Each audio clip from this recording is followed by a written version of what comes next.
Good afternoon and welcome to UnitedTV. It is November 7th, 2025. We are going to have our 2 p.m. sessions. And before we start one of our updates, I don't know if I mentioned this last week, but we are celebrating our 20th anniversary. I was just looking at something else and it says 25th, so I think the AI is wrong. So you cannot be relying on AI all the time. So we actually had a great week here at United Medical. So this is not just the celebration of the number, but it's also celebration of our core values. And when we look at the things that we have done under United Medical leadership, we know that we are able to have integrity, our partnership, our excellence and innovation, and of course our leadership, which allows us to have a good ownership on what we do and how we actually operate at United Medical. Now I'm gonna have, we have a couple different topics that we are gonna discuss today, and I'm gonna have one of my client managers, Sentay, is gonna join me. And Alp, how are you doing? Good. How are you doing? Congratulations on the 20th anniversary for the company. Right.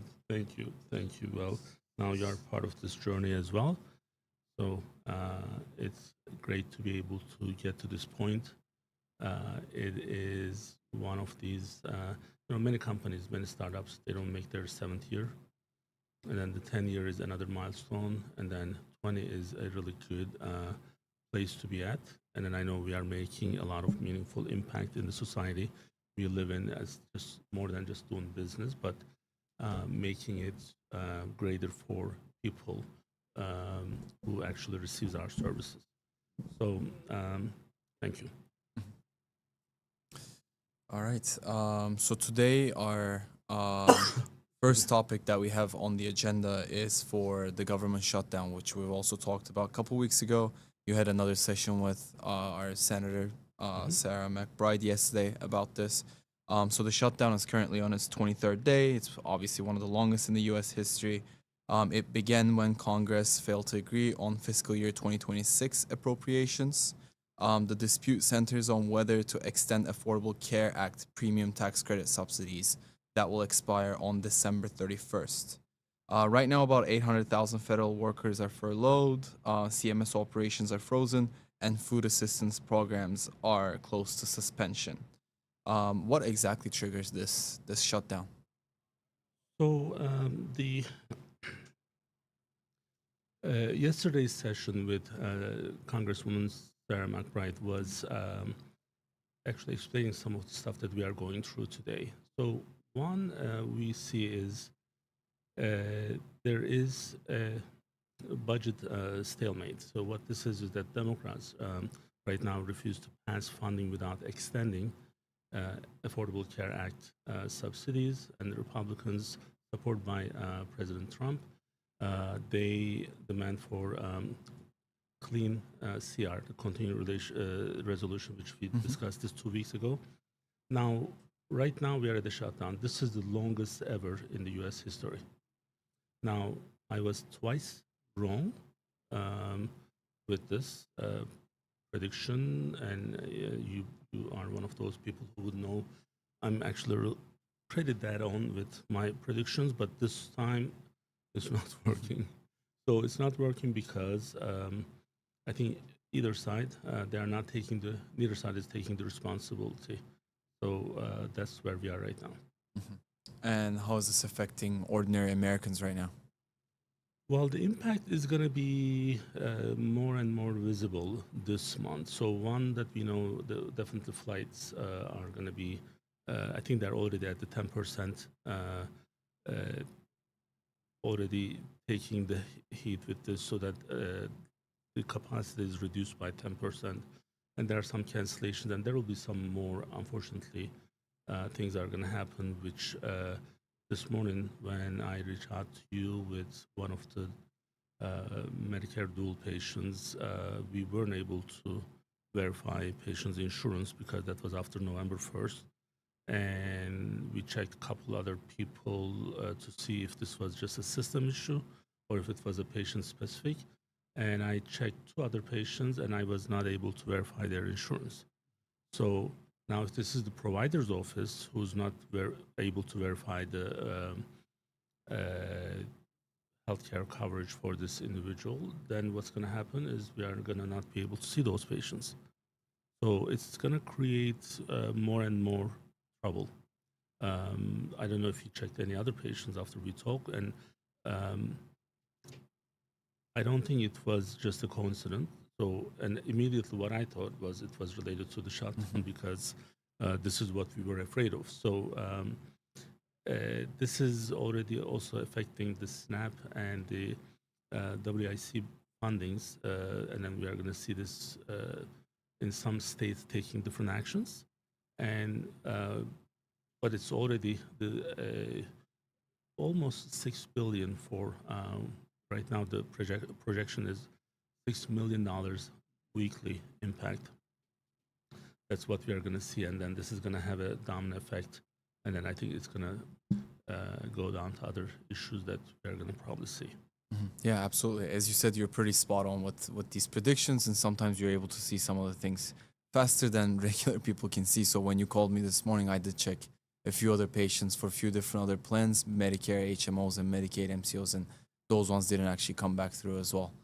So yeah, it's interesting. Maybe it's a system issue. Maybe it's Friday. But it can't be just for just that group. You are able to check the eligible for commercials. Commercials, yeah, right, with no problems. Or the traditional Medicare, you are able to check. But anything that's anything that's outside of that, it's already probably seeing the impact. Yeah, absolutely.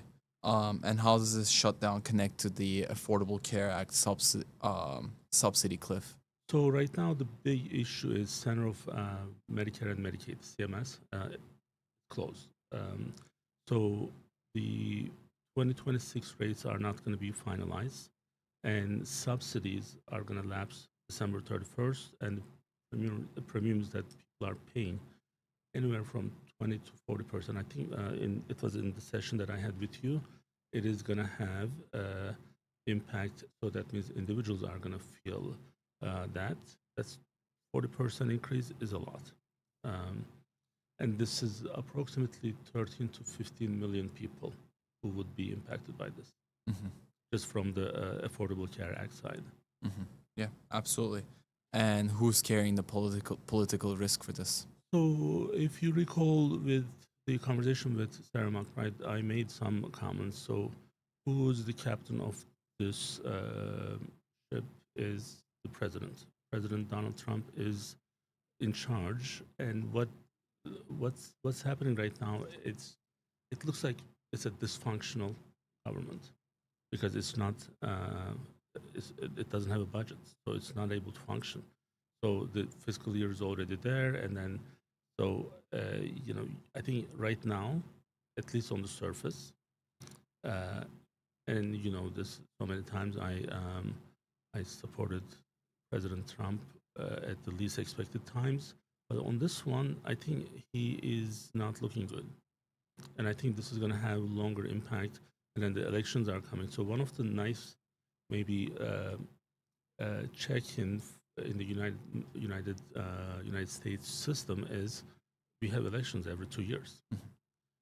Sometimes there's other elections, just like this mayor election in New York, but every 2 years, that's a checkpoint for us. So if the leading ruling party is doing a good job, they will see the results in that 2-year period. So I think we know with the news election results from last Tuesday, right now it doesn't look good for Republicans.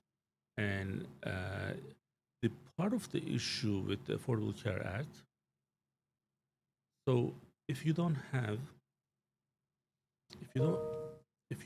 a good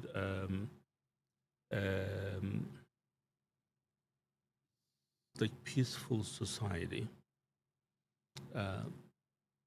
things are gonna go bad. So you can't really. Yes, I mean, I pay a lot of taxes. I paid the highest rate but I know that it's something that I should be doing it at the level that I am. If it's going to be, if this is going to be spent for those who may need to be subsidized. So, last night when we left the office, it was a little bit late, and I did not stop at the red light when I was making a left turn because there was a homeless person at the traffic light, and right behind me was Kim and Donna, and the homeless person approached them. So by not, stopping, I was trying to help them to just move because I was worried that they would not feel safe. So I have a responsibility for that homeless person. So if I demand that that person shouldn't be there, then I need to pay my taxes. And therefore, this should be government should be able to uh, help and facilitate these. We talk about the healthcare system in Turkey, and with these big city hospitals, people are getting extremely good care, and they're not paying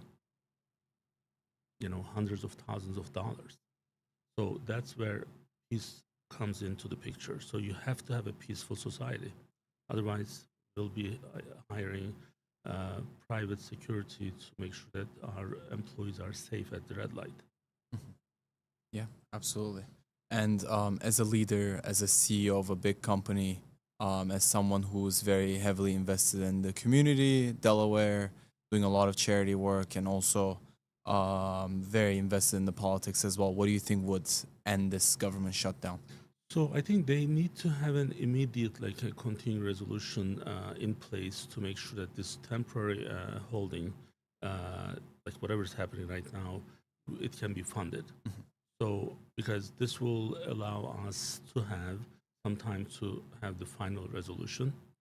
So, but stopping everything is not okay. So we have seen this out in different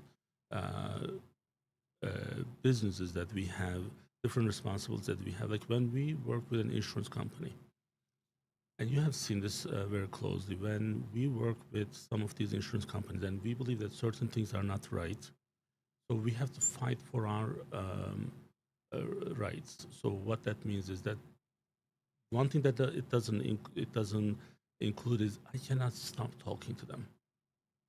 So when we were under a big audit by one of the big insurance companies, we kept communicating.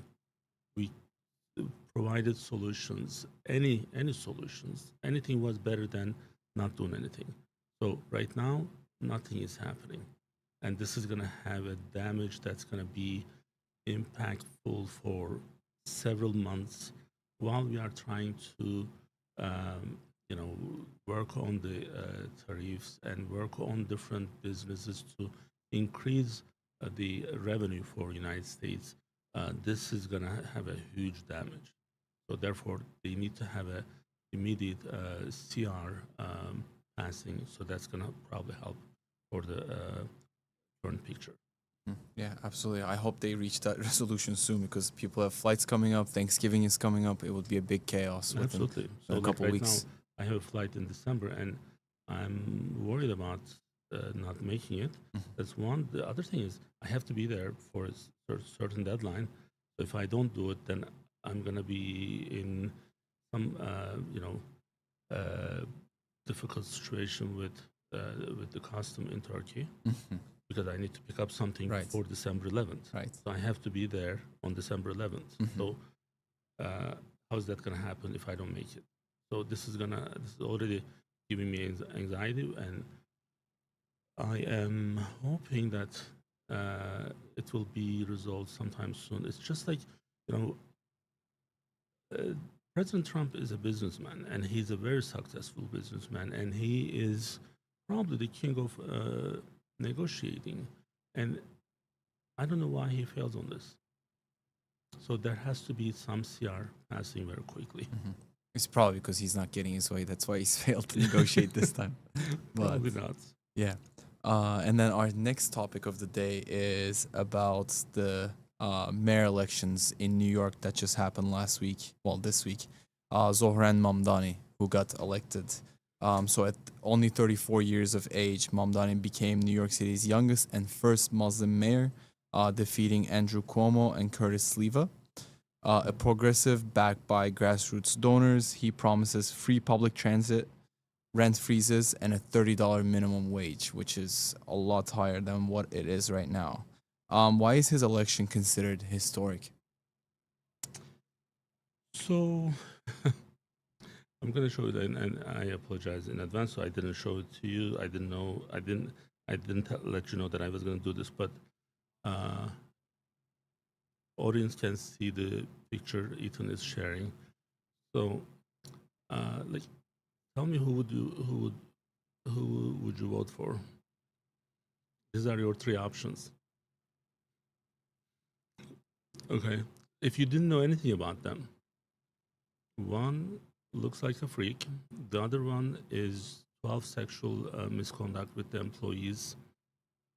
And the other one is a young person. So this was the options that's given to the New Yorkers. So I think the Republicans already give up in New York. So, and I see that similar thing in Delaware because I wasn't able to get um, like maybe one or two Republicans who came to the show. I want them to come to the show, and then we can actually like part of it is when I'm already on a Democrat Party side. It's not sometimes fun to have discussions. So because I want to kind of challenge them, so then I'm not able to challenge them if I'm on the same side. So with the Republicans, I'm hoping that I would have more like a dynamic um, kind of conversation. And now they don't even respond to the email that we send. Sarah McBride just got a message from me. I think her team got the message on Monday, and we set up the meeting for that live session on Thursday. So Lisa Rochester, she's the same way. So Chris Coons takes 5 minutes to get back to me.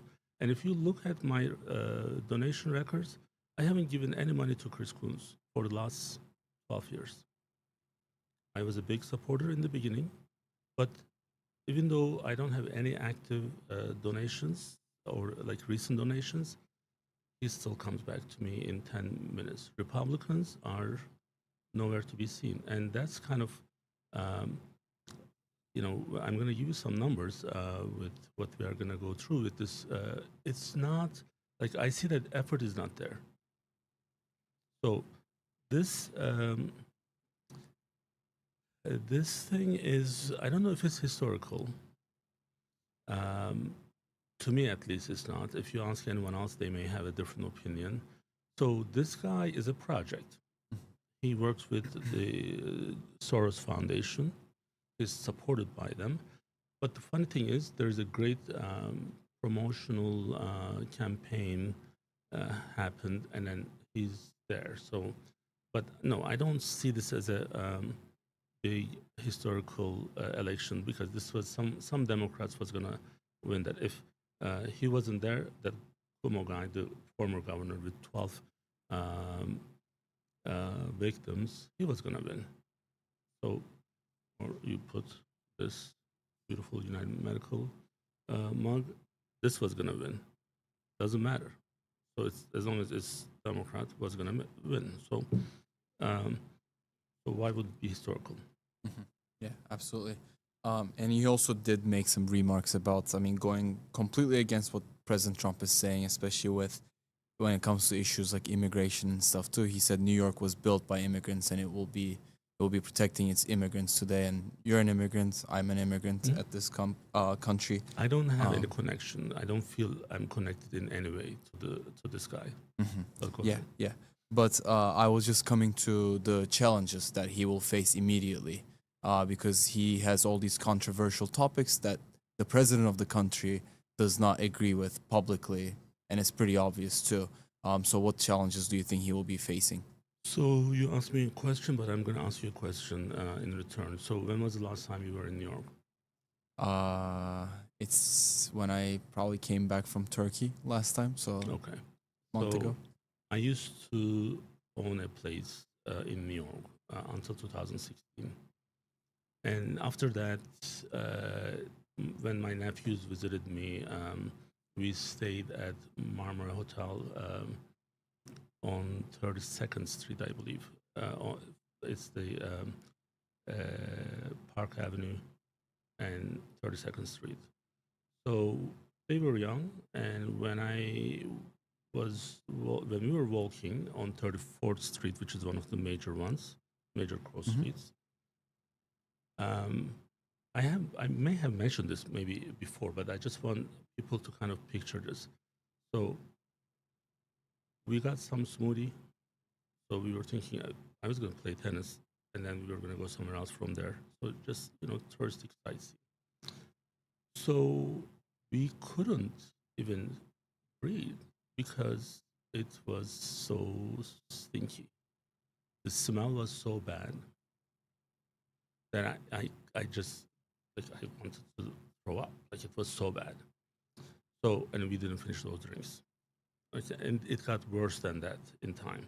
This was maybe maybe right before pandemic, but the other thing is I used to and this may be 2019, right before pandemic, when I went there with my puppy buddy. He's from here, so he's not used to a lot of these animals being so close to, like, in New York, like even the squirrels, they come really close to you and they get stuff from you, but not in Wilmington, so they will run away from you because they're not used to us. These rats, like this big, they're as big as a cat, like they're everywhere. And then Buddy didn't know what was happening, and then he went after some, and then there was like hundreds of them. And I'm not exaggerating, I'm not lying about this. I have no reason to lie about this. Hundreds of them, they were just like running everywhere, every direction. So, and then I started doing something recently just to kind of understand what New York City is and the situation that New York looks so beautiful from a distance. But as soon as you start walking, then you see hundreds of homeless people sleeping on the road, like on like sidewalks. I took several pictures just so that because people don't believe these things, they think that we are exaggerating. We are not. So New York is being mismanaged by Democrats for years. Now, when someone is coming and trying to actually give these promises that he's not able to deliver, of course he's going to have so many difficulties, and he's going to immediately face so many obstacles. This is financials, sanity, the housing shortage, and he's just a mayor. So that's why I'm saying that this is a project. He is a mayor, so he doesn't have any responsibilities nationwide or internationally. He's just with zero experience mayor, and then he's not coming from the street. He's coming from a very wealthy family, like almost like Luigi Mangione. Like when he's coming from a billionaire family, and he's trying to represent people without insurance, but his family runs a nursing home, makes millions. So this is a similar situation. This guy is a great project, and he's going to have a lot of difficulties, and we are going to see them in time. And some critics are also focusing on his identity. Do you think that matters? That's like, this is what I'm not understanding. Of course, I do understand, but what I don't really agree with, why do I care about someone's religion? So, and this guy is like, not every Christian is same, not every Muslim is same, not every Hindu is same. So I don't care if he's Muslim or not, or I don't care if he's Christian or not. We are looking for the qualified person. But when they keep saying that they are X, that tells me that they are trying to communicate with those who are not at the same level that I am, so that they can actually convince those people to support this individual. So if you ask a Sunni Muslim, this guy's not Muslim. I mean, you know the backgrounds, and like Sunni Muslim would take any Christian over a Shia Muslim at any given day. The differences is so big. So when you just label this person as Muslim because that may have some negative impact, this is bad for both sides. What Democrats maybe in this case, or what his campaign is doing. Oh, I'm this. I'm like and he's so many different things. By the way, I mean he's Muslim. He's from South Asia. He's from Africa. He's from. Like, how can you be all those? Like, you know, you were born and raised in Turkey, and after that you lived here, right? So you are not South Asian. So definitely you are not. You probably visited, but you are not. I mean, you can just be everything. So where's your home is who you are. You know, when the identity is labeled so like vague, then I know that there's a problem. So, you know, I don't want to hear someone's religion. I don't want to hear someone's backgrounds. I don't want to hear someone's sexual identity. One of the reasons you would remember this, and because you follow these sessions very closely, Sarah McBride, I work with her. I'm maybe one of her biggest supporters. We never use the transgender issue as an agenda item. And she would say, I'm not here to talk about that. How many times she said that? Because when you are here, you are going to serve people. You are not going to serve X group or Y group. You are going to serve the society.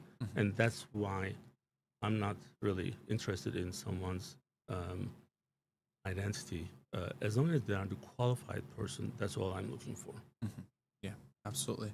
And one thing I did kind of want to go back on was you did touch on his privileged background, saying that he's coming from a wealthy family.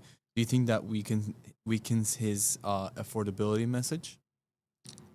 Well, okay, so let me try to answer this in a different way.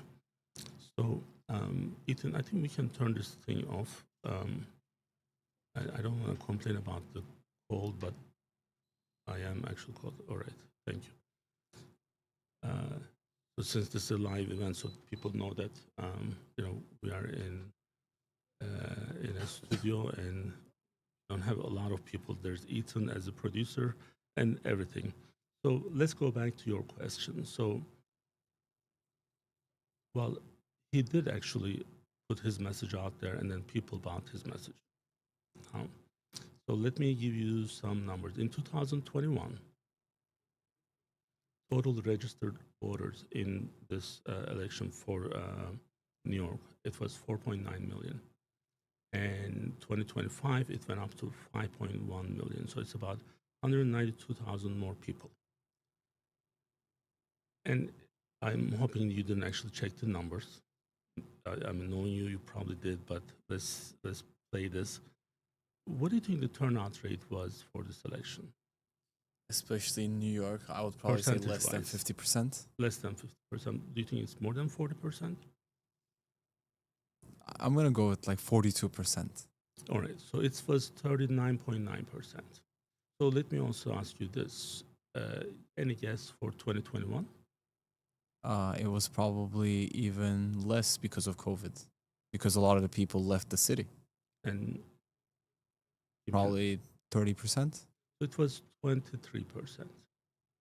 So he was able to bring almost 630,000 more people to vote. But this is also what this is telling you is something else. So what this is telling you is in the United States, you can focus on 40% of the population and become something. You don't need the 100%. Now in Turkey, you cannot do that.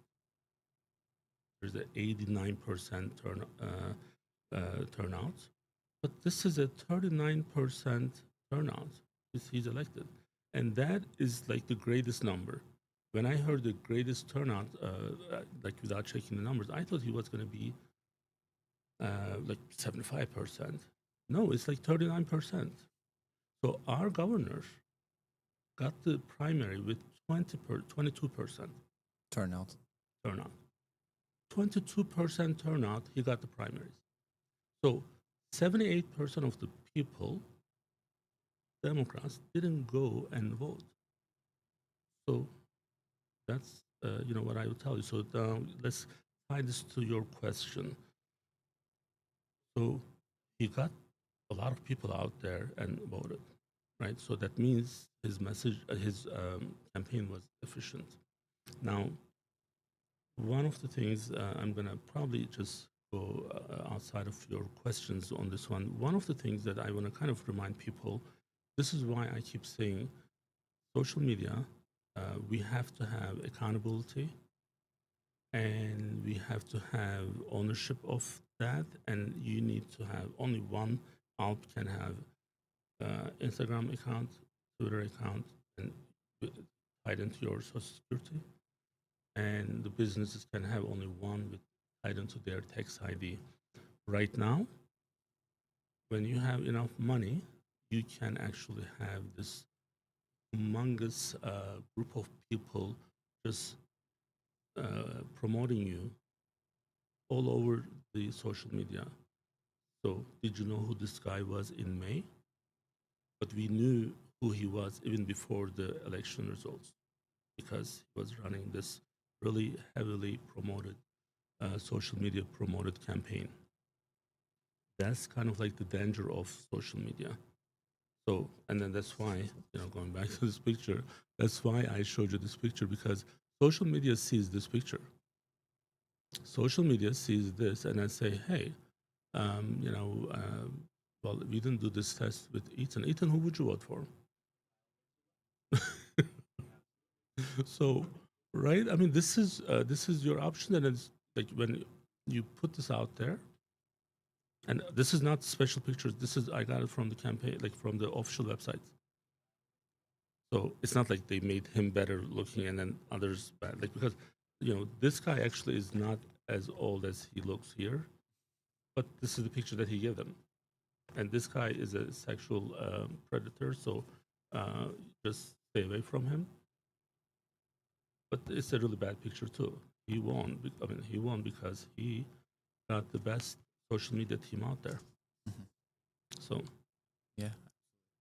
You also did touch on the city's practical needs and what are some of the things that you saw in New York that was wrong years ago and how they should be fixed and how people well, don't not really years see ago. that. We were there together Well, in yeah, I mean, and September. every single time too. I mean, When like I that. tell my friends the same This is the things. 5-star hotel that we were there, and then the next door was a soup kitchen. Was it right? Yeah, it was The like some next sort of building. shelter or Right. something. And then there was a huge line, and 3 years in a row, same place.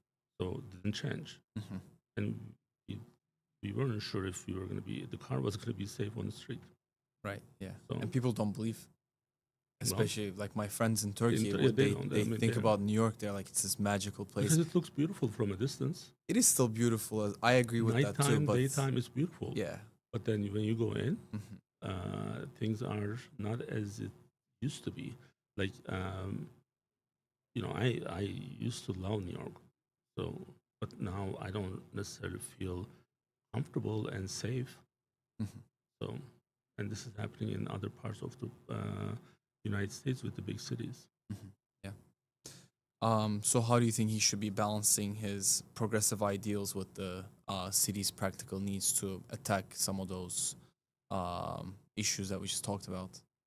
So, I think again, I'm gonna probably say this again. This is a project brought to you by Soros Foundation. So we'll see a miserable New York, and I think it's going to be worse than what it is today. He has no qualification, no experience. So, and to be honest, like when people didn't have any alternatives, they thought this was the safe harbor for those who were looking to vote. And I think we are I mean, I think I'm going to stay away from New York for a while.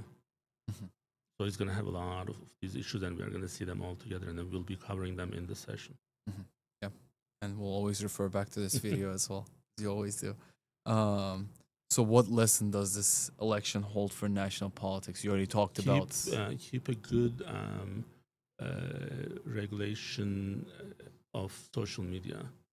So social media is the greatest tool. Mhm. So let me give you an like real time. X change its algorithm. So if you're not promoting something, nothing is gonna go. Okay. So let me actually give you couple things. So like even with um, like Sarah McBride event I posted, no promotion. It got only 43 impressions. So because X is looking for promotions and they need money, and if you are not putting dollars on advertisements with X, you are not going to be seen. This used to be very different. This used to be when I post something without the promotions, it would get, easily 5, 6, 700 impressions. And now it's not happening. And then what I know is several influencers are actually complaining about this change on the algorithm. So what does this tell you is that this is you know okay, so here's the one that I promoted with this Nobel Peace Prize. It got 16,000 impressions, same account. Okay, so that was just a couple of weeks ago. Mhm. 16,000 versus 43. That was probably $50 for promotion. And now, if you have money, you are going to be able to promote yourself. Mhm. If you are running for election, um, you are going to use this. So you have to keep a good control. When I say control, the accountability I'm talking about. Like right now, we are accountable with everything. Like right now, as a person here, a real person in front of everyone, I'm reliable and accountable for what I say. But then I go back and you don't see me, you don't know who I am, and I put a lot of crazy things out there. And I am able to get promotions for those, and then my idea is out there without me being reliable. It doesn't have to be. It doesn't have to be um, like real news. It doesn't have to be real. It can be. We can try. We can try. Just as a test trial. So we'll just put some crazy things out there, and then we'll promote it, and then you'll see how much impressions it gets. Mhm. So as long as you don't go after Elon Musk on the promotions, it's approved. Yeah. So this is the lesson that needs to be learned. Is with this also it's tying us into young people. So young people cannot be ignored. Mhm. So like 71-year-old, 72-year-old, 79-year-old running for these positions, and they are out of uh, their mind thinking that they are able to relate to these young people. So if I'm able to convince these young people, then I'm in charge. So this is the lesson that needs to be learned from this. And you really need to have a good policy over social media. Mhm. So then at least people would be reliable for what they are doing out there. Yeah, and I think this actually needs to be preached harder. I mean, this is the first time I'm hearing this idea from you. I usually agree with majority of the things that you say, but this is actually very important. For example, when I was just in Turkey, I was sharing the YouTube Premium account with my family, my dad's account, Mhm. and YouTube all of a sudden kicked me out saying you don't live in this household. Now, how does YouTube know that? But then when you have 16 different X accounts from the Mhm. same households, Right? how does X not know that, only one of them is truly your account and the other 15 are being used to like promote certain things Right? Right? and Right? reach on these things? It's very easy to detect these things these days. That's how it Uh, is. and like Medicare portal, for example, all of our managers here in the US office, we had to use our own social security numbers to open an account to Mhm. check on patients' benefits Because they want us to be reliable and and accountable. responsible and accountable. Yeah. Right? Why can't we do the same thing for social media? That's what I'm saying. And this is not This is no way that it's actually controlling government is controlling you. It's just for the social piece. You need this because if I just shoot from my car all open and I'm not visible and people are dying and I have no consequences, Hmm. that's social media. Hmm. So it actually damages more than the guns because it's like it's in front of you. It just gives you something that it's not true and it's not real and it's not as big as it's being promoted. So, but no one is reliable. So it's a bot account. So then there's millions if you have enough money. Well, I have like 7 different YouTube accounts.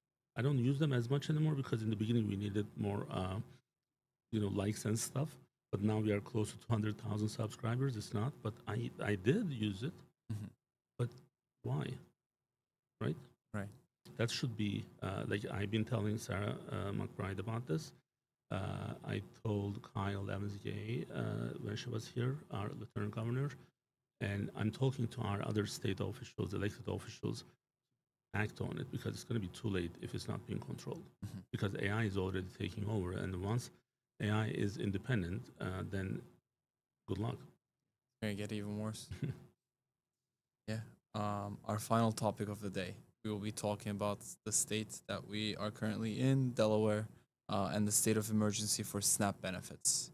A little bit of background about this: because the federal shutdown threatens USDA reimbursements, Delaware declared a state of emergency to protect about 200,000 residents relying on SNAP and WIC. The declaration authorizes state funds and rapid response measures. What prompted this emergency declaration? So, well, it's going back to the shutdown. So, this is with the federal funds being frozen. Right now, some of those require those funds are not happening. So then, state decided to fund these so then people would have uninterrupted benefits. So um, there are more issues with this one, but I'll let you answer your questions. Yeah. And how do you think this is affecting families directly right now? So, well, in the short term, it does guarantee for the food assistance, and some of the benefit cuts. It's helping, but I think the issue we always need to see is long term, what's doable and what's not. Mhm. Is the state of Delaware capable of doing this financially? And that's kind of like what I see here. Mhm. Yeah, and Delaware is taking the initiative on this. Do you think other states could also follow Delaware's lead? Well, I don't know if it's going to be successful in Delaware. So yes, maybe it's a patch for a very short term, but it will have long consequences. Because if you don't have something and if you are spending that, or if you are promising that, where's that money coming from? Matt Meyer is not putting his own money, or even for his own campaign, he has to borrow money, right? He put a loan for his own, but who's gonna, get the funds for this? That's kind of like what I see with this one. So, if it's going to be an example, well, there will be some states will be doing this.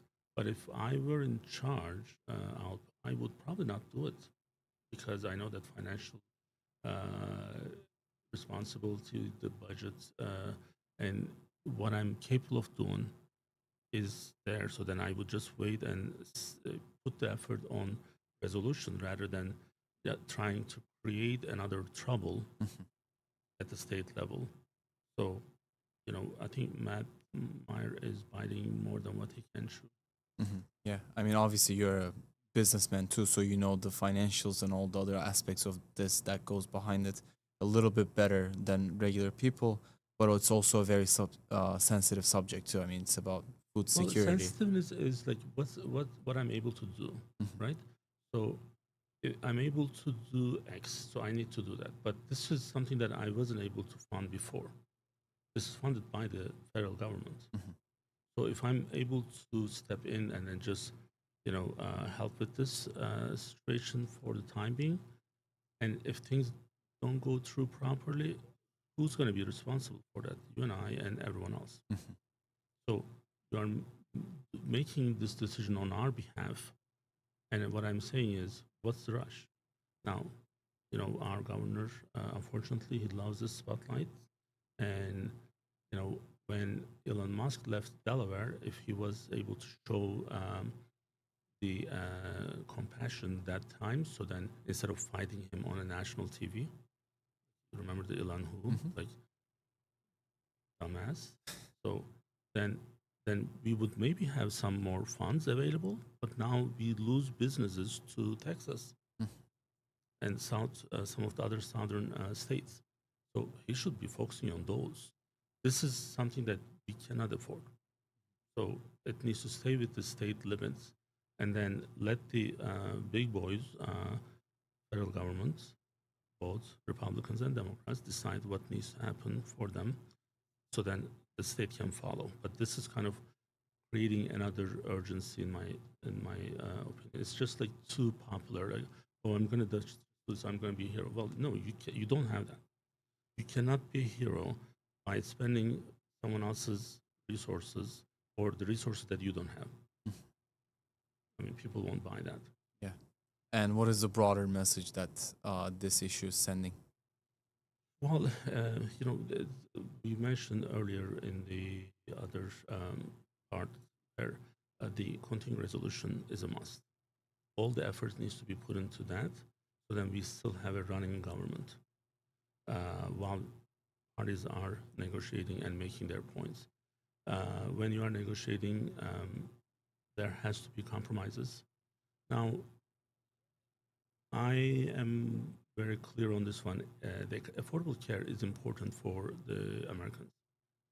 So, if this is on the table as a negotiation, uh, you know, element by the Republicans, that they should really not do that, because this is going to get them lose the election in 2026. Because people do need Affordable Care Act in order to afford the medical insurance. So even with the companies, we are having difficulties these days to make sure that we are in control of the increases. And just this year, we got another increase from our insurance for our employees. So when you take this at the state level and everywhere else, people are suffering. They will suffer. So then this will have a domino effect, and there will be more lessons to learn, I guess, at the end of it. Mhm. Yeah, absolutely. Pretty much all we had for today. Do All you have anything right. else to add? So we are going to follow up with Bariatric Friday with this. And Dr. Gail Wynn is going to join me. I'm sure she's in the office somewhere. So we'll be starting in 10 weeks, 10 minutes. My numbers and my units are not happening. 10 minutes. So um, our goal is to bring objective and real news and updates related to healthcare, number one, and economy and the politics. So everything that we are saying here, well, Alp is just asking questions, so he didn't have put his opinion, so I don't need to say this for him. But for me, these are not representing United Medical, but these are my personal opinions, and it's separate from what our company does. So this is just my own. So we are hoping to see you next week with Jessica Needles. Jessica and we are going to continue having the discussion on the AI and the copyright issues. So she has some good updates for me. She just messaged me yesterday, and she's doing more research on the copyright issue. And I think she's going to dispute the song that I wrote. So we'll see what's going to happen. Hopefully, she won't take that away. But we'll be back with her on the 14th, and we'll see you soon with Bariatric Friday. Well, until then, stay united. Thank you. Bye bye.